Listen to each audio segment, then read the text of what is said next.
بسم اللہ الرحمن الرحیم۔ خطبہ نمبر 89 آپ کی سماعتوں کی نظر۔ یہ خطبہ اشباع کے نام سے مشہور ہے اور امیر المومنین کے بلند پایہ خطبوں میں شمار ہوتا ہے۔ اسے ایک سائل کے جواب میں ارشاد فرمایا تھا جس نے آپ سے یہ سوال کیا تھا کہ آپ خلاق عالم کے صفات کو اس طرح بیان فرمائیں کہ ایسا معلوم ہو جیسے ہم اسے اپنی آنکھوں سے دیکھ رہے ہیں۔ اس پر حضرت غضبناک ہو گئے، فرمایا تمام ہم اس اللہ کے لیے ہے کہ جو فیض و عطا کے روکنے سے مالدار نہیں ہو جاتا اور جو عطا سے کبھی عاجز و قاصر نہیں ہوتا، اس لیے کہ اس کے سوا ہر دینے والے کے یہاں داد و حش سے کمی واقع ہوتی ہے اور ہاتھ روک لینے پر انہیں برا سمجھا جا سکتا ہے۔ وہ فائدہ بخش نعمتوں اور عطیوں کی فراوانیوں اور روزیوں کی تقسیم سے منون احسان بنانے والا ہے۔ ساری مخلوق اس کا کنبہ ہے۔ اس نے سب کے ذمے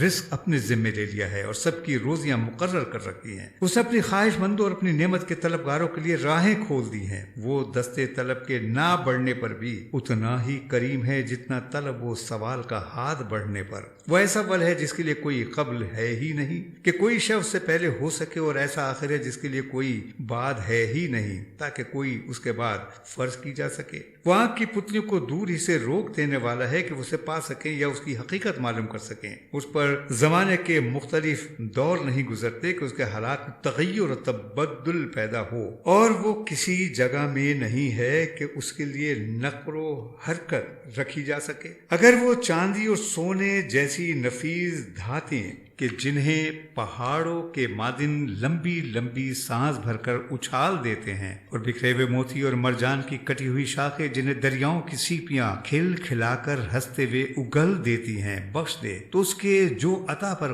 کوئی اثر نہیں پڑتا، اور اس کی دولت کا ذخیرہ اس سے ختم نہیں ہو سکتا، اور اس کے پاس پھر بھی انعام و کرام کے اتنے ذخیرے موجود رہیں گے جنہیں لوگوں کی مانگ ختم نہیں کر سکتی، اس لیے کہ وہ ایسا فیاض ہے جسے سوالوں کا پورا کرنا مفلس نہیں بنا سکتا، اور گڑ گڑا کر سوال کرنے والوں کا حد سے بڑا ہوا اصرار بخل پر آمادہ نہیں کر سکتا۔ اے اللہ کی صفتوں کو دریافت کرنے والوں، دیکھو کہ جن صفتوں کا تمہیں قرآن نے پتہ دیا ہے ان میں سے تم اس کی پیروی کرو اور اسی کے نیر ہدایت سے کسب ضیاء حاصل کرتے رہو، اور جو چیزیں کہ قرآن میں واجب نہیں اور نہ سنت و پیغمبر و ائمہ خدا میں ان کا نام و نشان ہے، اور صرف شیطان نے اس کے جاننے کی تمہیں زحمت دی ہے، اس کا علم اللہ ہی کے پاس رہنے دو، اور یہی تم پر اللہ کے حق کی آخری حد ہے۔ اور اس بات کو یاد رکھو کہ علم میں راسخ و پختہ لوگ وہی ہیں کہ جو غیب کے پردوں پر چھپی ہوئی ساری چیزوں کا اجمالی طور پر اقرار کرتے ہیں اور ان پر اعتقاد رکھتے ہیں، اگرچہ ان کی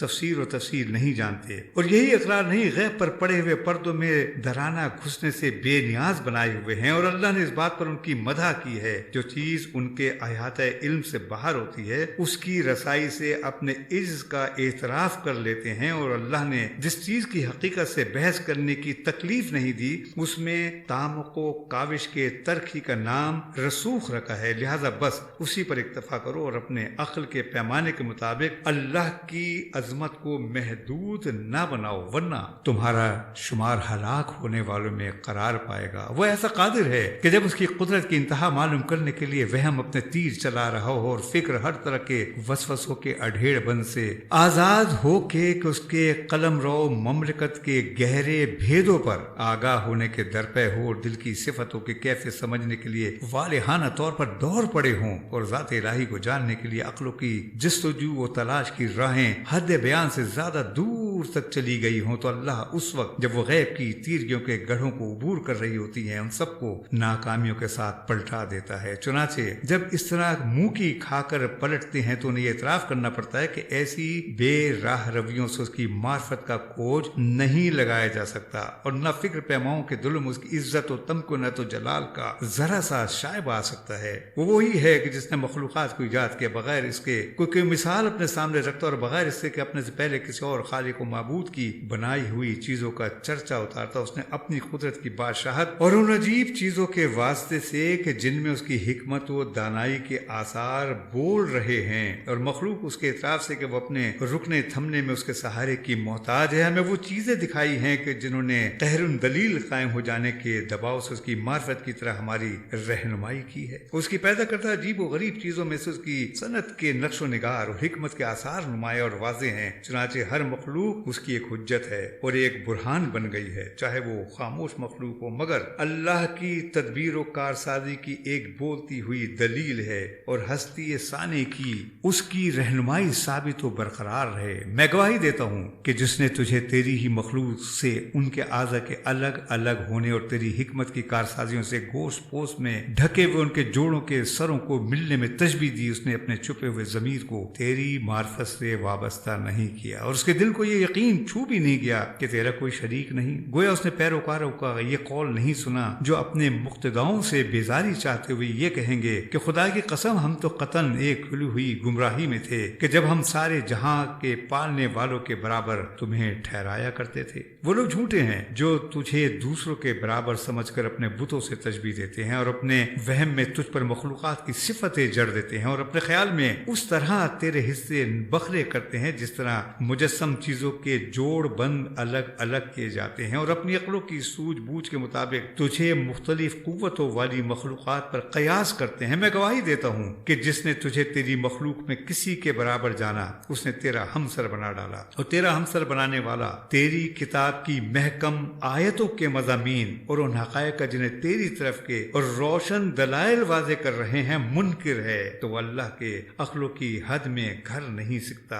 کہ ان کی سوچ بچار کے زور پر آ کر کیفیات کو قبول کر لے۔ یہ ان کے غور و فکر کی جولانیوں میں تیری سمائی ہے کہ تو محدود ہو کر ان کی فکری تصرفات کا پابند بن جائے۔ اسی خطبے کا ایک حصہ یہ ہے، اس نے جن چیزیں پیدا کی ان کا ایک اندازہ رکھا، مضبوط و مستحکم ان کا انتظام کیا، عمدہ و پاکیزہ، اور ان کی سم پر اس طرح لگایا کہ نہ وہ اپنی آخری منزلوں کی حدوں سے آگے بڑھے اور نہ منزل منتہا تک پہنچنے میں کوتاہی کی۔ جب انہیں اللہ کے ارادے پر چل پڑنے کا حکم لگایا تو انہوں نے سرتابی نہیں کی، اور وہ ایسا کر ہی کیوں کر سکتی تھی جبکہ تمام امور اسی کی مشیت و ارادے سے صادر ہوئے ہیں۔ وہ گونا گو چیزوں کا موجد ہے، بغیر کسی سوچ بچار کی طرف رجوع کیے اور بغیر طبیعت کی کسی جولانی کے کہ جسے دل میں چھپائے ہو، اور بغیر کسی تجربے کے جو زمانے کے حوادث سے حاصل کیا ہو، اور بغیر کسی شریک کے کہ جو ان عجیب و غریب چیزوں کی ایجاد میں اس کا معین و مددگار رہا ہو۔ چنانچہ مخلوق مکمل ہو گئی، اس نے اللہ کی اطاعت کے سامنے سر جھکا دیا اور فوراً اس کی پکار پر لبیک کہتے ہوئے بڑھی۔ نہ کسی دیر کرنے والے کی کسی سست رفتاری دامنگیر ہوئی، نہ کسی حیل و حجت کرنے والے کی سستی اور ڈھیل واقع ہوئی۔ اس نے ان چیزوں کے ٹیڑھے پن کو سیدھا کر دیا اور ان کی حدیں معین کر دی، اور اپنی قدرت سے متضاد چیزوں میں ہم آہنگی پیدا کر دی، اور نفسوں کے رشتوں سے بدن جوڑ دیے اور انہیں مختلف جنسوں پر بانٹ دیا جو اپنی حدوں، اندازوں، طبیعتوں اور صورتوں میں جدا جدا ہیں۔ یہ نو ایجاد مخلوق ہے جس کی ساتھ اس نے مضبوط کی اور اپنے ارادے کے مطابق اسے بنایا اور ایجاد کیا۔ اسی خطبے کا ایک جز یہ ہے کہ آسمان کے وصف میں اس نے بغیر کسی چیز سے وابستہ کیے اس کے شگافوں کے نشیب و فراز کو مرتب کر دیا، اور اس کے دراڑوں کی کشادیوں کو ملا دیا، اور انہیں آپس میں ایک دوسرے کے ساتھ جکڑ دیا، اور اس کے احکام کو لے کر اترنے والے خلق کے اعمال کو لے کر چڑھنے والوں کے لیے اس کی بلندیوں کی دشوار گزاریوں کو آسان کر دیا۔ ابھی وہ آسمان دھوئیں ہی کی شکل میں تھے کہ اللہ نے انہیں پکارا تو فوراً ان کے قسموں کے رشتے آپس میں متصل ہو گئے۔ اس نے ان کے بند دروازوں کو بستہ ہونے کے بعد کھول دیا، اور ان کے سوراخوں پر ٹوٹے ہوئے تاروں کے نگہبان کھڑے کر دیے، اور انہیں اپنے زور سے روک دیا کہ کہیں وہ ہوا کے پھیلاؤ میں ادھر ادھر نہ ہو جائیں، اور انہیں مامور کیا کہ وہ اس حکم کے سامنے سر جھکائے ہوئے اپنے مرکز پر ٹھہرے رہیں۔ اس نے فلک کے سورج کو دن کی روشن نشانی اور چاند کو رات کی دھندلی نشانی قرار دیا ہے، اور انہیں ان کی منزلوں پر چلایا ہے، اور ان کی گزرگاہوں میں ان کی رفتار مقرر کر دی ہے تاکہ ان کے ذریعے سے شب و روز کی تمیز ہو سکے، اور انہی کے اعتباروں سے برسوں کی گنتی اور دوسرے حساب جانے جا سکے۔ پھر یہ کہ اس نے آسمانی فضا میں اس فلک کو آویزاں کیا، اور اس میں اس کی آرائش کے لیے مننے مننے موتیے ایسے تارے اور چراغوں کی طرح چمکتے ہوئے ستارے آوازہ کیے، اور چوری چھپے کان لگانے والوں پر ٹوٹتے ہوئے تاروں کے تیر چلائے، اور ستاروں کو اپنے جبر و قہر سے ان کے ڈھرے پر لگایا کہ کوئی ثابت رہے، اور کئی سیار بھی کوئی اتارا ہو، کبھی ابھارا ہو، اور کسی میں نحوست ہو اور کسی میں سعادت۔ اسی خطبے کا ایک جز یہ ہے کہ فرشتوں کے وصف میں پھر اللہ سبحانہ تعالیٰ نے اپنے آسمانوں میں ٹھہرانے اور اپنی مملکت کے بلند طبقات کو آباد کرنے کے لیے فرشتوں کی عجیب و غریب مخلوق پیدا کی۔ ان میں آسمان کے وسیع راستوں کو گوشہ گوشہ بھر دیا، اور کی فضا کی وسعتوں کا کونا کونا چھلکا دیا، اور ان وسیع اطراف کے پہنائیوں میں تسبیح کرنے والے فرشتوں کی آوازیں قدس و پاکیزگی کی چار دیواری اور عظمتوں کے گہرے حجابوں اور بزرگی و جلال کے پردوں میں گونجتی ہیں، اور اس گونج کے پیچھے جس سے کان بہرے ہو جاتے ہیں تجلیات نور کی اتنی فراوانیاں ہیں کہ جو نگاہوں کو اپنے تک پہنچنے سے روک دیتی ہیں، چنانچہ وہ ناکام و نامراد ہو کر اپنی جگہ پر ٹھہری رہتے ہیں۔ اللہ نے ان فرشتوں کو جدا جدا صورتیں اور الگ الگ پیغاموں پر پیدا کیا ہے۔ وہ بالوں پر رکھتے ہیں اور اس کے جلال و عزت کی تسبیح کرتے رہتے ہیں، اور مخلوق میں جس کی صنعتیں اجاگر ہیں انہیں اپنی طرح نسبت نہیں دیتے، اور نہ یہ ادعا کرتے ہیں کہ کسی ایسی شے کو پیدا کر سکتے ہیں کہ جس کے پیدا کرنے میں منفرد و یکتا ہے، بلکہ وہ اس کے معزز بندے ہیں جو کسی بات کے کہنے میں اس سے سبقت نہیں کرتے اور اسی کے کہنے پر چلتے ہیں۔ اللہ نے انہیں وہاں اپنی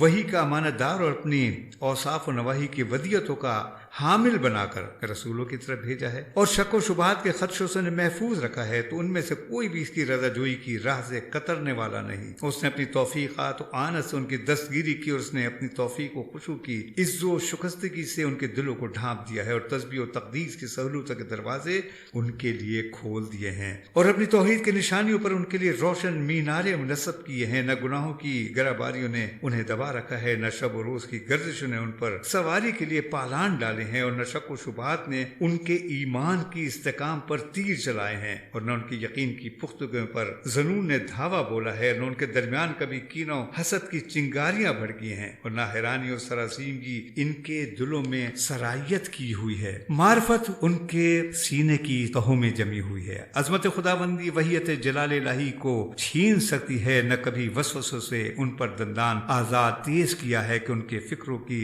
زنگ و تقدر سے آلات دعا کر دیں۔ ان میں وہ کچھ ہے جو اللہ کے پیدا کرتے بوجھل بادلوں اور اونچے پہاڑوں کی بلندیوں اور گھٹا ٹوپ اندھیروں کی سیاہیوں کی صورتوں میں ہیں، اور ان میں کچھ وہ ہیں جن کے قدم تحت الشرع کی حدوں کو چیر کر نکل گئے ہیں، تو وہ سفید